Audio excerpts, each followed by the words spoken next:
For this mission, it took Sam Fisher a few extra months to infiltrate the PlayStation 2, but when he finally got there, it was well worth the wait. This is Tom Clancy's Splinter Cell, Pandora Tomorrow, the second entry in Ubisoft's popular stealth series. For the uninitiated, it's a game of espionage, black ops, sneaking through the shadows, all the necessary ingredients for a nice game of hide and go kill someone.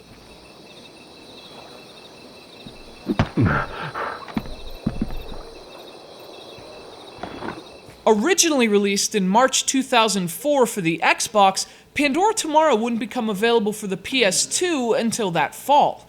And while technical sacrifices were made in the move to Sony's platform, Pandora Tomorrow arrived on PS2 with a few benefits as well. Ubisoft threw in plenty of exclusive extras, including a few new routes, booby trap disabling, and even an all-new mission. Obviously, given the hardware discrepancies, the PS2 version simply can't compete with the Xbox version from a visual standpoint.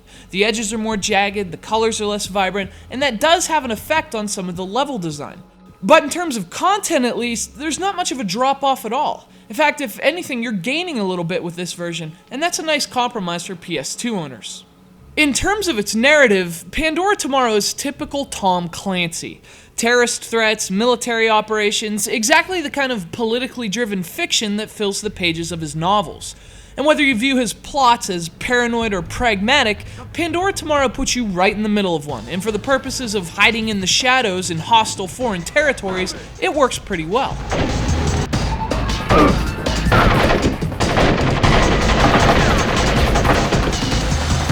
Armed with catastrophic biological weapons, Indonesian militants have the United States at their mercy. And yet, for all their elaborate planning, political manipulating, and doomsday strategizing, they made one critical error.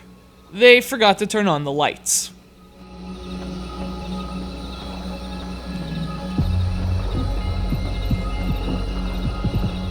Playing as Splinter Cell's gravel-throated protagonist, Sam Fisher, your job is pretty simple. Use stealth, work unseen, carry out your missions, save the world. You control Fisher from a third-person perspective through the game's dark and shadowy environments, doing everything you can to stay out of sight. Now, obviously, there's an inherently methodical pace to games like this, and if you're not a stealth fan because of that, this one isn't going to change your mind.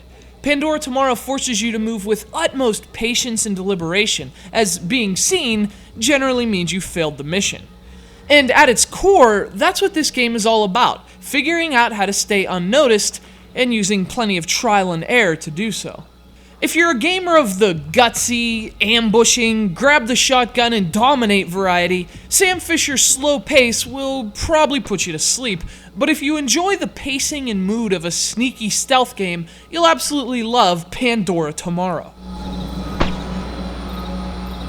That is, provided you haven't played the Xbox version first. As I've mentioned, there are a few differences between this version and the Xbox original in terms of level design, and that has everything to do with hardware limitations. There's a bit less detail in the levels on PS2. They just tend to feel stiff compared to their Xbox counterparts, and although this is an outstanding PS2 release in its own right, that's one area in which it is lacking compared to its Xbox cousin. Still, this game was a big hit even on the PS2, and for good reason. It has an excellent campaign mode, and when the servers were still running, it also had some surprisingly innovative and compelling online multiplayer, a feature that is obviously long since expired. But what hasn't is the thrill of hunting in the shadows for terrorists who don't even see you coming. And that's what the great Tom Clancy's Splinter Cell, Pandora Tomorrow is all about. What the hell? Stage 1, black jackets on. Alarm stage 1. Sam, don't be detected. Careful, Fisher. Stealth skills are crucial to this operation.